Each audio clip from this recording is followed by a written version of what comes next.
Welcome to today's episode, everyone. We've got a very exciting guest for you guys. For those of you just joining the podcast, we're E.N.G Media, and we specialize in helping software and technology companies scale their revenue. So if you want to learn how to take your software or tech business to the next level, make sure to stick around. And if you're interested in a free growth consultation, just drop us the word growth in the DMs. But without further ado, Jason, thank you so much again for coming on the podcast today. I'm excited for our viewers and our audience to hear all of the awesome experience that you have in sales and kind of what's led you up to this point as well. Awesome. Thanks, Tyson. I appreciate it. I'm happy to be here. Thanks for reaching out and seeing my experience on LinkedIn and feeling like I'd be a good fit. I've pretty much over 25 years I've had from customer service, small business transaction sales of various different kinds. Yeah. Getting into different industries, right? So we did insurance, did mortgage, did some product sales, and then got into telecommunications, internet service provider, network infrastructure type background. And I love technology, and I thought, well, let's start where, the foundation of technology is your connectivity and how do you do the basic things, right? Sure. Communicate and access the internet. So did that, residential side, small business, medium-sized business, enterprise, and strategic. And I've done strategic with several different large internet service providers here in the U.S. Yeah. That some on a government side, some from an account management role, and some as a direct sales outbound role. So Wow.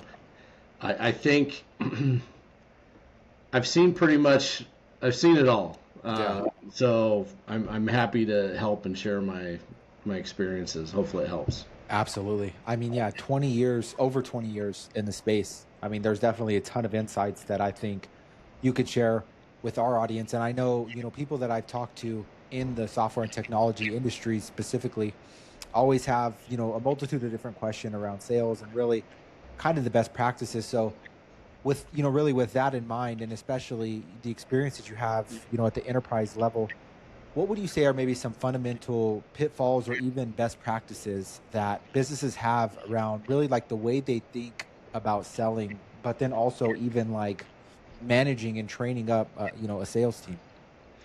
Well, that's that's a lot. Those Yeah. questions. There's a lot to unpack there, but let's say this. Sure.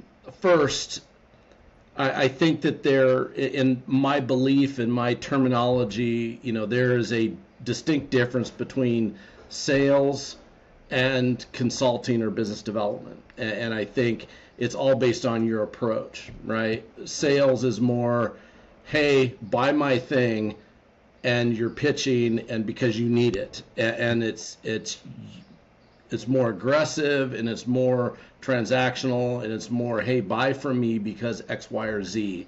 Yeah. And you're trying to convince the buyer that you have what they need. Consulting, business development is more of a consultative approach. And it is, what's the problem? You're trying to understand things from the client's perspective. You're trying to understand, what are they trying to solve? You aren't coming into the meeting or the conversation with a preconceived idea of, oh, let me try to get them to buy this thing or this solution. You're basically understanding and gathering information from the client so that you then can present a variety of solutions that meet their needs and let the client decide what works best for them, their timeline, their budget. There's a lot of variations there, but that's how I wanted to differentiate that. So when we talk about sales, okay, you're going to have some people that are more consultative in their approach. Yep. Some are more transactional, and I think approaches to those are very different, and the tools you use and the way you go about it is very different. I would also say that the one thing I've learned in the 25 years is that change is a constant, and if you are in this space today and you are not leveraging AI and you're not leveraging the latest technology and tools and how to manage your business, manage your client records, your information, and staying on top of it, you're out of touch. So if you're an old school sales manager, sales director, yeah, I used to sling a bag way back in the day, and this is how we used to do it. If that's being talked in your teams, they're out of touch, man. They're really out of touch. Sure. And things are changing. And if anyone's paying attention to CRMs, the CRMs that are being developed are AI-driven CRMs that are more prompt-based and look and feel different. And how you engage, you're prompting and gathering information versus the old software-based CRMs that we're all used to. Sure. So I think if you're in this industry, you love being in this industry, you should be willing to adapt and change. Yeah. And it is ever changing. I'm constantly retooling. I'm constantly listening to podcasts. I'm constantly reading the latest articles. What's the latest trends, following what's going on, because that's what my clients are dealing with. Right. So if I'm coming to them with old school thinking, old school methodology, it's not going to work. It's not going to resonate. We're going to come across as out of touch. So, and things are, with AI and technology advancing, things are transitioning so fast that you really have to be in that space. Yeah. If you're talking about stuff that was 2 years ago, like it's today, you're already behind. So 100%. So it really sounds like leveraging really like the latest AI-enabled tools, always having like a learning mindset, and then also focusing on relationships you build, or kind of taking more of a relationship-based approach instead of a transactional, salesy approach, are like the fundamental levers that you can pull to ideally, grow your company's revenue. And, something that I always come across in conversation with people in the software and technology industry is, a lot of the IT and technology solutions and products being offered into the market, therefore like financial services companies like banks, where, in order for these companies to work with these banks or these healthcare organizations, there's a lot of sensitive data that has to basically get passed from one person's hands into somebody else's hands. What would be, I guess, a best practice to build trust with one of these, healthcare companies or these financial services companies if you're, an IT or technology product company trying to sell your solution to them? Well, I think trust starts at the rep level, at the account executive level, whoever's first interacting with that company. I think, are you somebody trustworthy? Are you somebody that's coming with an ulterior motive or some hidden agenda, or are you just being real genuine and straight up and direct in how you're approaching things? I think that's the first foundation of building trust. Is what are your interactions like? What are your emails like? Are you tricking people with the subject line being something different than what it is, and then they open it up and then it's like, oh man, why did I waste my time opening this up? Because it's not anything what the heading was about, and you're trying to be sneaky. You're just trying to game me. And there's too many salespeople out there that are like that, and I think, I wish it wasn't the case. I wish ethically we could be just very transparent and say, here's why I'm here. I'm here to help. Yeah. And, I do have some things that I think would be the right fit. If the right problem exists for you, maybe it does, maybe it doesn't, and let's see how I can help you. And that's how I approach things, and I encourage, anybody I'm around to do the same thing. You mentioned the software industry and everything else, and just this last week, I think last week or two, CEO of Microsoft made some pretty big predictions on where software is going with agents and how they're setting up Microsoft, and that basically SaaS is dead, so to speak. Yeah. So, hey, if you're in the SaaS space and that's your product, I would figure out how to inject AI into it and help it evolve. Yeah. Because I think the way we're going to interact information and software is going to be very different going 100%. I think, 100%. And kind of putting myself, in the shoes again of somebody running a software or technology company. I've heard multiple times that they struggle with hiring like the best salespeople that can help them get results, but also communicate out like the same vision as the leaders of the company. I've heard that, it's tough to find somebody who's willing to get their hands dirty, similar to how they were as a founder and like a lot of the work that they had to do. They have trouble hiring the right person to do that. But I know, last time that you and I chatted, you mentioned there's different strategies you can use to really incentivize people when it comes to either pay or, growth within their current position into the future as well. Like what kind of advice would you give to a leader that's trying to stabilize like a really solid sales team that really shares the mission and vision of the company, but is also not trying to just clock in and clock out really? Yeah, I mean, I think, that's where you rely on some really good HR people. I recommend, do some personality testing, see if the person's wired for the position. Hmm. Business development, consulting, sales is for the person that likes talking to somebody new, that Right. likes discovering and creative and always asking why and curious and has like a positive outlook on life. If they're approaching this just as a job, bad choice. Right. And if they want to be trained, if they want to learn, Hmm. then okay, but they need to do it pretty quickly. Yep. I think most sales or consulting jobs, business development, the first 6 months, they want to see some significant traction in Sure. that role for sure. And whether you're new or you're experienced, there's a ramp period. Um, but it is, are the actions backing up the words? Mm. And, I don't listen anymore. I used to. I don't listen anymore what they say in the interview, Hmm.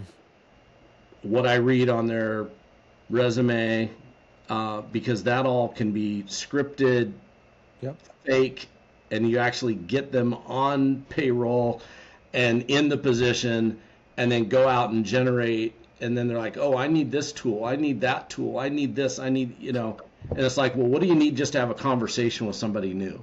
Right. If that's the problem, because there's too many that have fear of failure. They get like analysis by paralysis by analysis, right? So they're just spending all this time prepping and never really making that first call because they don't know. So I would say this: if you're a sales leader in your company, I would make sure that your team is educating themselves, that understand and can have a normal conversation about the products and services that they're representing and the company, Mhm. and just have the confidence in talking about it. Yeah. I think too many times people get rushed through some orientation and some training. They don't really grasp it, and so they're hesitant to reach out to a client because they don't really know. And so getting them to that point of having confidence in the knowledge of what they're representing, why they're there, Yeah. what's the concept, what's the purpose, Yeah. what are you hoping to gain? Like some people don't even know that. They're just dialing for dollars and they don't even know why. If they get someone on the phone, they're shocked and they're scared because they don't even know why they're calling. Like they Yep. don't like, what do I do next, right? So I try to tell people like, look, if you're here to generate revenue for your company, Oh. what are all the ways you can do that? You know, how can you approach a client? Right. How do you find out if there's a need there? And really just kind of let that concept soak in. And then you also mentioned, yes, there are environments. I've worked in environments that have terrible commission structures that are incentivizing the wrong behavior, Mhm. incentivizing activity versus results. And my advice is you try to figure out the right environment, the right commission structure, the right incentives to encourage the right behavior and reward results versus activity. 100%. Everyone's known that person on the team that's a busybody, that's doing this, going to this networking, that networking, doing all this stuff, going to all these events, Right. not closing the deal, Right. but busy. and making it look like they're doing a lot of stuff. Uh-huh. But the reality is they're not bringing in any money. Right. And so focus on how do we get you to bring in money? Because that's what you're here for. 100%. We're here to solve problems, provide solutions, and bring in revenue.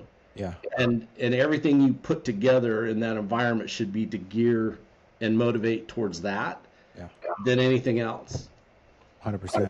Yeah, I appreciate you sharing those insights, and I think it's great to hear, especially with somebody that has the level of experience that you do in the sales space, that a lot of this stuff isn't rocket science. Like, it's just simple fundamentals when it comes to, clear communication, like transparency when you're talking to clients, and then just kind of having an understanding, and like I said, no real like crazy tactics, and it's really just stick to the basics, and that it really is the best way to develop these relationships and then increase quote unquote sales, right? So. I wish I had it here. I don't think I have it right here with me. Uh-huh. I usually keep it close by, but there's a book that one of our directors of sales engineering suggested we read it, and it's called Chop Wood, Carry Water. And I think it's by Jeremy somebody, and I forget the last name of the author, but Chop Wood, Carry Water. And it's all about falling in love with the basics and being consistent. And as long as I've been doing it, this can hit anybody. You can be a veteran in the space and you can still fall out of cadence. You can still get sidetracked with other stuff. Yeah. And stop doing the little basic things that get you there. And I think that's a good book that I start with, is just like, hey, there's parts of this job that maybe aren't fun and aren't glamorous, but are so necessary. Right. And I tell everyone I'm with that it's like planting seeds. If you can understand and grasp a farmer analogy, that's what you're doing. You're planting seeds. 100%. And if you're not planting seeds every day, or when the season's there, don't expect to get a reward or crop later on, because you're not doing the first step. The first step is critical. It leads to the next thing. And in sales consulting, I don't care what it is. If it's SaaS sales, consulting, any kind of sales or consulting or business development, if you can't do the fundamentals and build on those, you won't be successful. Won't be successful. I love it. Again, appreciate you really sharing that. And, kind of my background as well. I've had sales positions in the past, and then also an expertise in marketing as well for, a software or technology founder who has multiple different departments, right? Like, they've got a marketing team and they've got a sales team. And maybe the sales team is saying to the marketing team, like, hey, these leads suck. Like, they're super unqualified. And then the marketing team is saying that, hey, we did qualify these leads and you guys have a closing problem. What would you say would be, the best way to create alignment between like the marketing department and the sales department, from the perspective from somebody who is in a sales seat, has been in a sales seat over the past 20 years, really? Like, what are some advice, or I guess key things that you could give somebody in marketing to help better prepare, somebody in sales and kind of holistically help a deal come to fruition? I think the key word there, what you said, was alignment.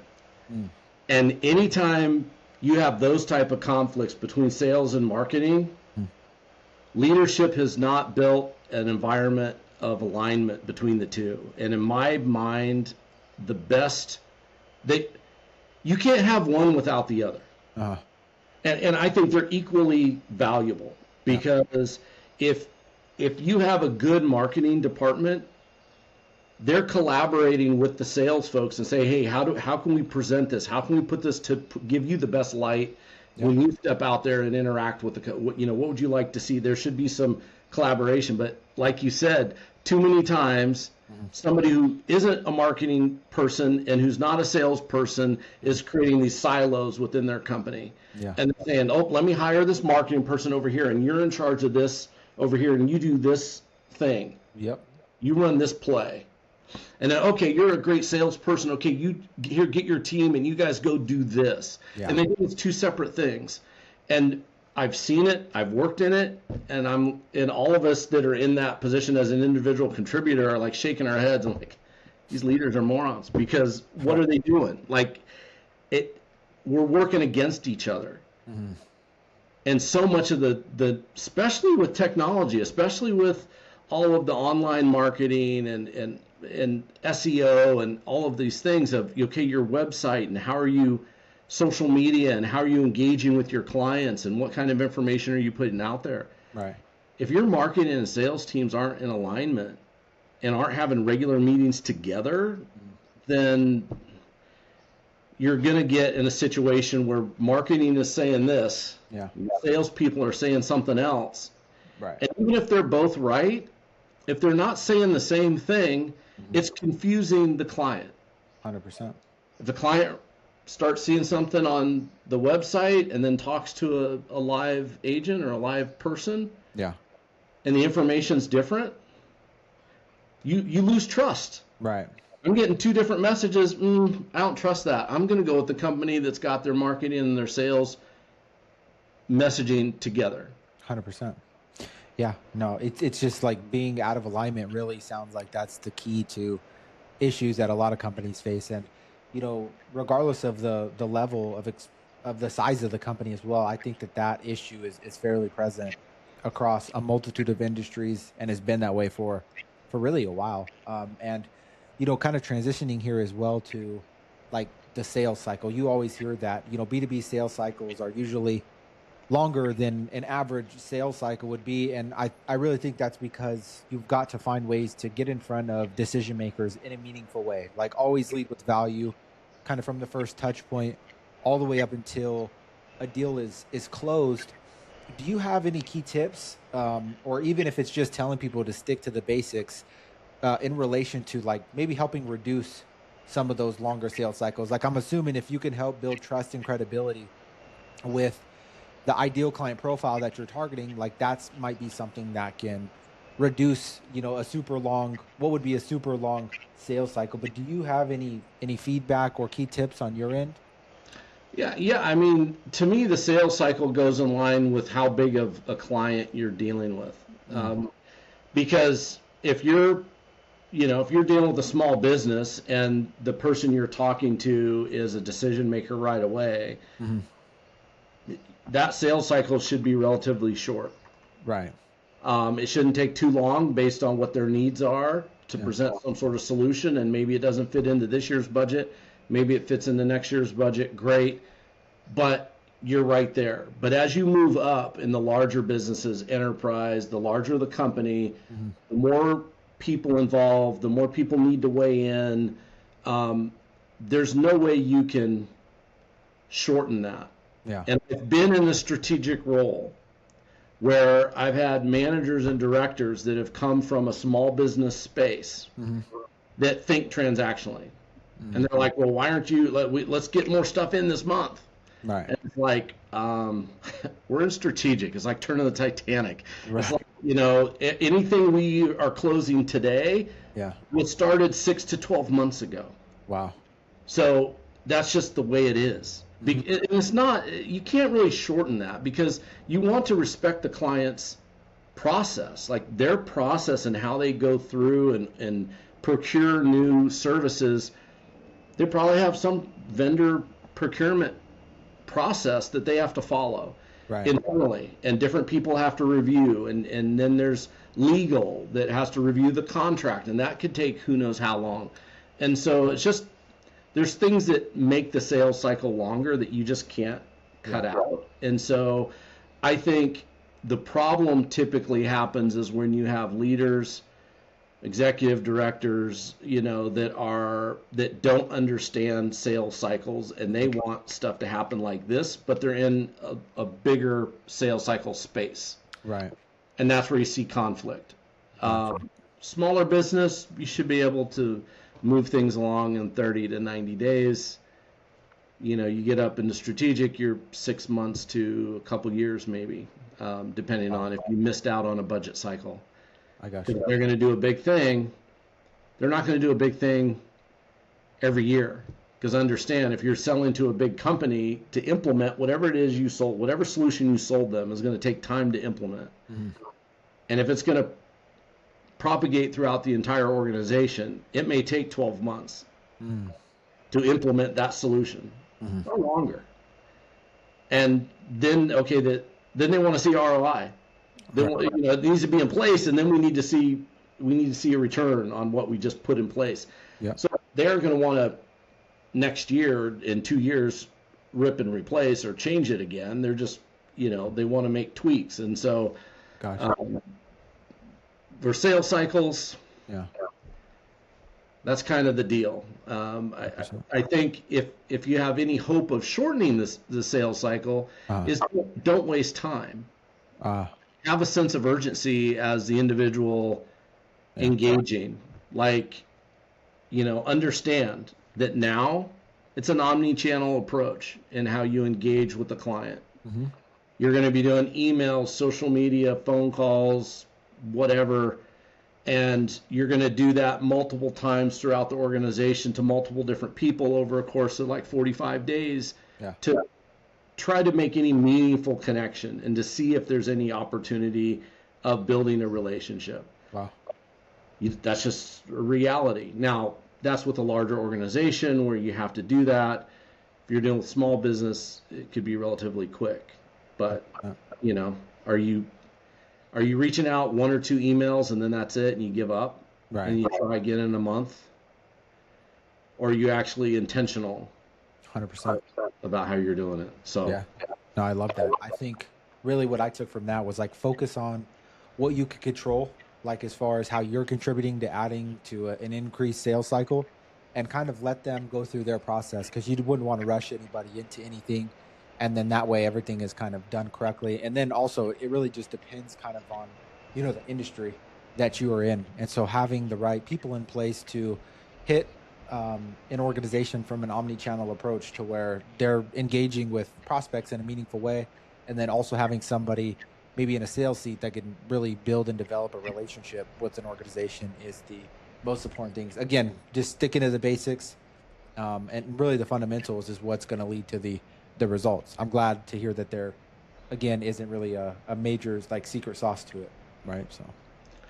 Yeah, no, I don't think there is. I think, the encouragement is if you're a founder, if you're a small startup, 20 to 100 employees, been in business less than, 3 years or so, chances are you haven't developed a culture that's so ingrained that isn't easy to change. If you feel like, hey, my marketing and my sales aren't in alignment, or hey, maybe I have some salespeople that aren't the right fit, and let me see if they can fit somewhere else in the organization and get somebody who is better suited for this role. You can make those changes. When you work for a large Fortune 100, Fortune 500, Fortune 1000 company here in the U.S., good luck. if it's bad, right. It's painful. I mean, it's going to take a while to fix that. 100%. Yeah, some of the cultures are it's really not possible to change them. And then in other cases, like you kind of just have to keep doing it for a long enough period of time and really build like that team environment is what it sounds like. And I guess, other than that, do you have any suggestions or advice for a founder of a software technology company that's maybe seeking to go raise capital for their business? Or like you mentioned, maybe they've got under 20 employees. They've only been in business for less than 5 years. From a sales perspective, and thinking of helping them grow their revenue and maybe positioning them properly to increase their enterprise value, do you have any suggestions or feedback for them that may help them get to their goal? I would say that if the philosophy is to build the company and the more revenue, the better, the more sales, the better, then incentivize those people to be some of the highest paid people, if not the highest paid people, with the potentially within the company. Yeah. On merit, right? Not salary based, but on merit based. So have an unlimited cap. Like if you're a hot salesperson, you can get out and you can make a ton of money and make more than the CEO of the company if you really assert yourself and are very productive. Because if that person is making that much money, how much more are they making for the entire company and helping everyone else keep their jobs, right? Right. If the company has a very